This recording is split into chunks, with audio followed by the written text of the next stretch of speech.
Welcome back, everyone, to Intuitive Conversations with Tamara and Chantel. I'm Chantel Neufeld. I'm Tamara Franz.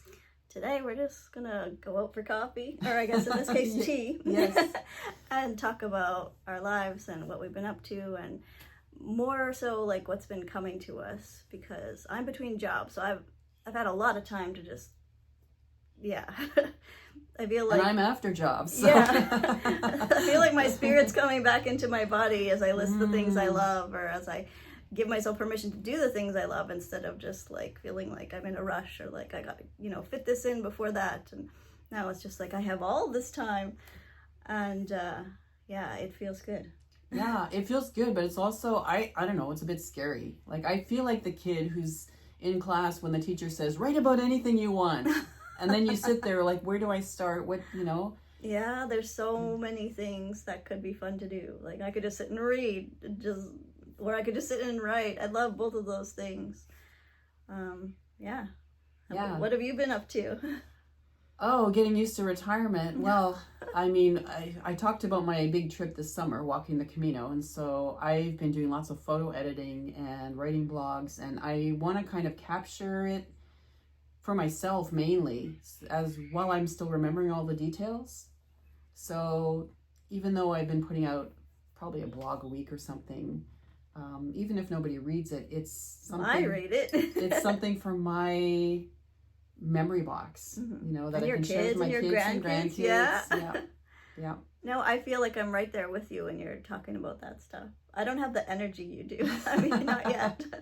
I don't walk, like, you were walking, 23 kilometers a day or something to prep for this? And I was just like, what? That's like walking to Morden and back. Like, I can't imagine walking that far, but... Yeah, and it's funny now, I get up in the morning and my body wants to walk. I sort of put myself in that mode, and it's so beautiful in the mornings. I think that people keep asking me, so what's the retired, you enjoying the retired life? What's it like to be retired? And I don't even know what to say, but I think one of the things is I'm loving my mornings now, because I can go out and walk for an hour. And today there were just massive flocks of blackbirds on the move. And it was misty, the mist was rising from the fields and the little creek. It was just so pretty and quiet and calm, and I love starting my day that way now. And that's often actually where ideas come to me. So the other day, we just went through a lunar eclipse. And so the day after, I was walking, and it was so gorgeous. The full moon was up on the one side, and I looked, and directly across, there's the sun rising. And I felt like I was walking right on the face of a cosmic astrology chart. Wow. And I watched as the one was coming up and the other was descending, and the moon was getting fainter and the sun was getting brighter. And it was just this beautiful, I wrote a poem about it, and it felt like the changing of the guard, but just such a gentle, quiet way. And they were speaking to each other in light language, and it was just the most beautiful thing. And so I have time now to savor those things and capture that before it's like we were just talking about in our last podcast with Elizabeth Gilbert, and how ideas come and want to collaborate with us. And I can embrace the collaboration now and go home and scribble something down. Because you have the time. Yeah. Yeah. And the quietness. Yeah. And I think it's the most wonderful thing that I can plan a day where I can go sit in a coffee shop with my laptop and a book or whatever I want to bring, and just savor, be present in the moment. I think I'm a lot more present now because I can enjoy my time, and I don't have to live by the clock and think about being in a certain place at a certain time. Yeah. I was talking with my kid. We were going for a drive yesterday, and I was just like, this anxiety that I used to feel around my job, like what if I do this and I get fired? What if I do that and I get fired? And it was just like, those thoughts are still coming to me, because it's only been a little bit of time, a few days, but it's less now. And like, I can comfort myself in going, like, that's done, like that we can close, like that chapter is done. We're turning the page. This is something new. Like, you're safe. Like, isn't that interesting that and we both would consider ourselves empaths, in the sense that we're very much affected by the environment around us and liable to absorb things. And but that need to, there's, I think with empaths especially, there's always this conflict between the need to be authentic and to bring your light and your gifts into the world, and then what you need to do to satisfy the system or please the people around you, the people you're working for, not get into trouble by following your heart instead of following protocol. Those kinds of things. If you get an assignment in high school where you're supposed to write on a certain topic and you like have to play to the judge, you have to write what the teacher believes, because you know what the teacher believes, even if it's not your belief, but you have to write it to get your grade. It's that kind of idea. Wouldn't it be wonderful, because we talked in our last podcast about a time of unraveling, wouldn't it be wonderful if this becomes a time where everyone reclaims their authenticity and the sovereignty to follow your heart, your passions, you always use the term pivot to your preferences. That has kept me safe so much this past couple years. I can't even begin to say. Like, do you have a story to share that you would feel comfortable sharing around that, or just even an example anybody. Just an example of what that looks like, maybe? Okay. So when you're interacting with someone on a regular basis who is very unkind and there's this quote, like, you become like the people you hang around with, or it's just like you can't just keep taking blow after blow after blow, metaphorically, and not come out just feeling like you need to go to get bandaged up. And like, I know people say like just power through it, or you're gonna learn all these lessons, but like at what point do you just go back in for another beating until you're like, no, like I don't prefer to live like that. I would prefer to take a cut and pay and live a more peaceful lifestyle. So I hear you. Yeah. And it's interesting too, because energy, like, you kind of have to replace it with something else. Like when you put so much of your time and energy into one thing and all of a sudden it's gone, like there's nature abhors a vacuum, right? And so it's just like, I really want to replace it with things that I love, like intentionally. And so I'm in the process of doing that. Wow, a light just went on for me Ooh. By you saying that, because I think that's what happens to people. You know how people retire and then you'll ask them, well, how's retired life? And the standard answer that I get from people who have been teachers is busy. It's busy. And it's the vacuum, right? If you're not intentional about the creative things that you want to do, and we were talking about how creativity is scary, right? And so we'll find excuses not to do the thing that makes us feel vulnerable, do the thing that represents our deepest authenticity that people might step on or reject or laugh at or mock or and if you create that vacuum in your life, someone's going to fill it if you don't. That is so true. I was thinking I was going to go on my Google Calendar and block off a day, like a do nothing day. And wouldn't you know, they're all full with something. But I mean, if I really wanted to, I could go and I could, move some puzzle pieces around and make a do nothing day. But I would have to really like put my foot down with the people I live with too, and be like, this is my day. You can't ask me for things. If you ask me, I will say no, just FYI. Well, I'm thinking about my time. Like, even though I'm home alone, there can still be interruptions. The phone rings, whatever. What if I just decide morning this is the time, if I want to create something, if I want to actually have writing time or whatever, I have to schedule it and be really true. That collaboration with creativity that we talked about the last time, right? It means showing up. That's your partner. Creativity. Are you going to stand them up? That partner's showing up for you. It's 10 o'clock. You said this was writing time.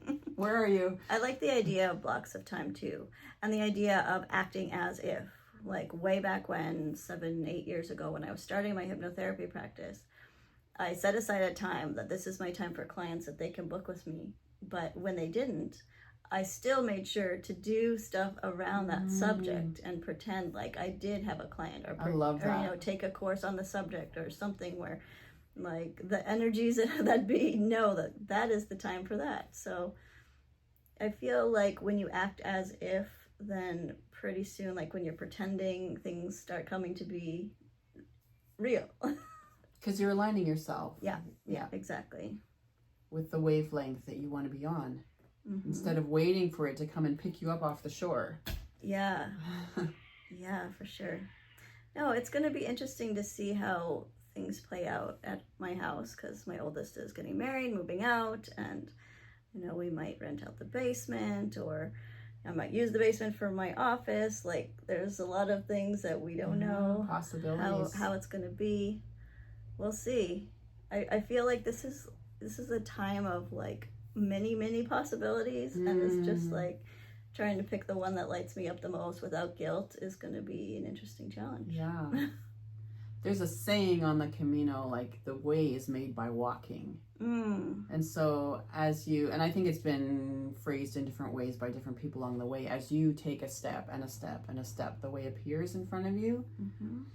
And I've always found that really hard, because I want to see probably 3, 5, 10 the next you want 2 the miles. Completed book in front of you, and it's done, and people are buying it in but the that's store. where creative imagination comes in, right? Yeah. What if you visualize what could be around the bend, or what the finished product might look like, or what your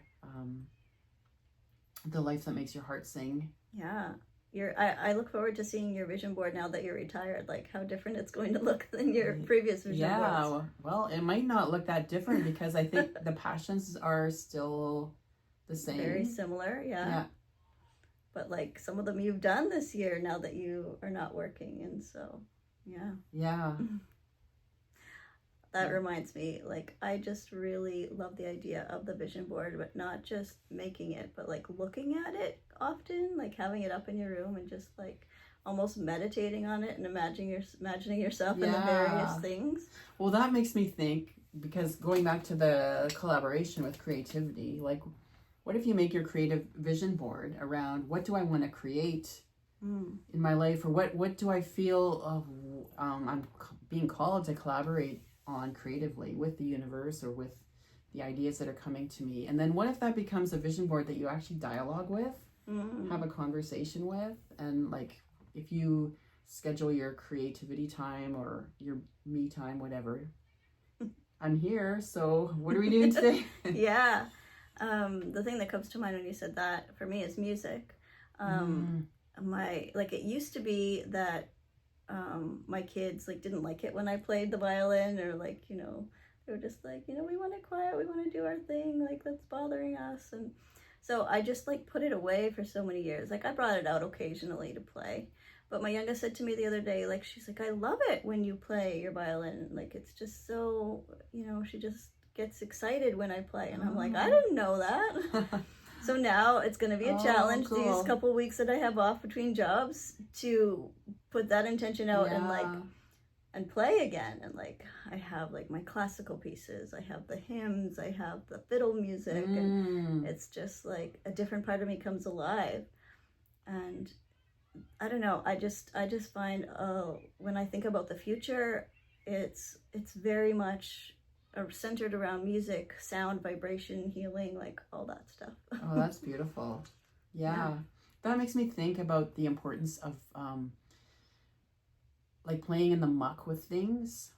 Somebody posted a video of their child learning to play clarinet, and they were laughing themselves silly because every time she blew into it, it would squeak, and then they would just laugh and laugh and laugh. And I thought, that's, you know, how we need to approach our creativity, because this thing about you're making noise, and we have such an idea of if I'm going to spend my time on something, it better yield a product that is high quality, or that has a function, or like we're so functional or product oriented. I don't know if this is, you know, will other people see me as a success? Yeah. Like we've been so I mean, we've lived in a capitalist system for so long. It's really shaped our thinking about adding value and what that means to add value. And what if adding value just means it brings me joy, and because of that, I exude that for other people, and they feel that around me. And boy, couldn't we use some joy in our world right now? Yeah, like I feel like it's really helping other people. I was writing my speech for the wedding because it's only days away. And one of the things I wrote was, don't dim your light because your light is inspirational. It's like people, instead of, like, you could totally reframe that thing of like, if I shine my light, people will be threatened by me. But you could also reframe that into like, if I shine my light, people will be inspired by me and more create, you know, like people will want to collaborate with me. Like, do I have all of the pieces that I need to like produce a musical thing? No, I don't. But if I put that into the world, that this is what I want to do, I feel like people who have the gifts that I need will find me. Yeah, because you've got a collaborator out there working with you, right? Divine creativity. Yeah, and often too, like in terms of manifesting, they say like you got to talk about what you love with every person that you meet. Like just talk about what's on your mind. Right? You hear both. Talk about it to everyone, or don't talk about it because you don't want to disperse or dilute, or you know, the energy. I don't know. I've heard both sides of it. I think you follow your heart and just do whatever. That reminds me of me and my kid. When it comes 11/11, we like to make a wish, and she likes to keep hers a secret, and I like to just tell it. I like to just say it, and she's like, "Well, you don't want to like, you know, suck it back." I'm like, I'm not sucking it back, man. I'm just gonna tell everybody, but I don't think there's one right way. I think that everyone knows the way that's kind of feels right for them. Yeah, totally. I mean, it makes sense to me if you're talking to somebody about a dream that you have and they like pick up on it or like, yeah, I could help with this, this, and this. Like, it makes more sense than just having a conversation with someone, not talking about what you love, and then nothing gets done. Like, but there is something magical about speaking the words out there. Like, I am this, and I'm doing this. It really like sets it into motion and tells the powers that be, like, oh, that's what you actually decided to do. Cool, let's do it. Yeah. Well, you look at the creation myths, and it's always either singing or speaking, and the world comes into being. Let there be light, you know? So there is power in the spoken word, for sure. Even if it's just you in the mirror. I remember you sending me a picture of like something that was around your mirror at one point, years ago. And I was just like, that's a cool idea. Or you can just look into the mirror and say the things that you are.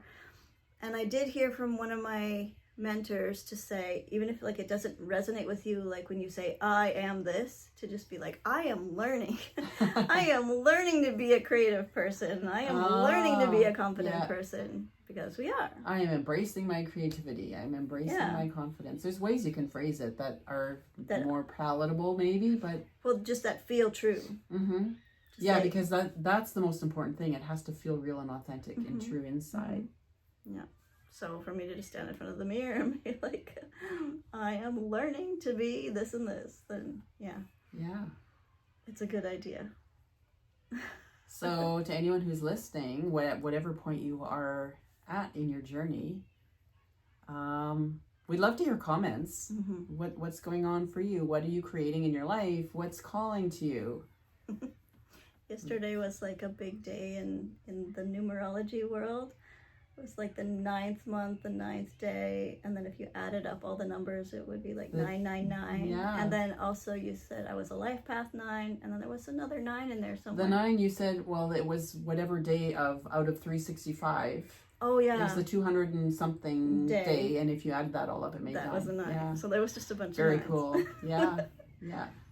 And you've been talking about like astrology to me and like what it means for like this point in time. And yeah, well, that's part of my retirement fun too, is just doing the deep dive into astrology. It was I've always had an interest in metaphysics, but astrology was something I held back from because I knew that it would be a deep rabbit hole if I ever went down it.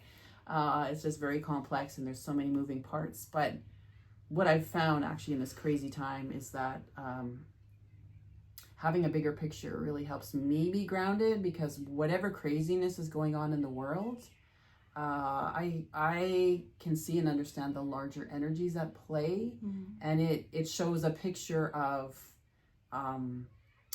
the energy is not moving in the direction of repression and power over and hierarchy and dominator energy. That's all moving out, and you can see it in. For anyone who's versed at all in astrology, the outer planets have all in the past year changed signs, and so there's a massive changing of the guard happening, and changes in the air, and it's exciting. For sure, it's in the air. It's exciting. It's uncertain, and for a lot of people, it's fear-based. And but you can move from fear to excitement. It's the same frequency, just on a spectrum. Right. We can frame it. We can frame it however we want, and those paradigms help us to do a different kind of framing than what the news frames for us, which is always about who said the craziest thing today, and who's bombing who. And astrology just feels comforting to me when I hear a reading, or But, well, there is some comfort in just knowing that those heavenly bodies have been there longer than anyone has a record of, and will keep being there, and the rhythms and the cycles continue, and so we're held in this system of what's the word I'm looking for, that you can count on it. It's not like they're not going to fall out of the sky all of a sudden. There is continuity. Just give some structure. Yeah. But anyways, we're to our time again. We'll have to do another episode on astrology Coffee coming talk up. with Chantel and Tamara. Okay, until next time, everyone, keep following your heart song.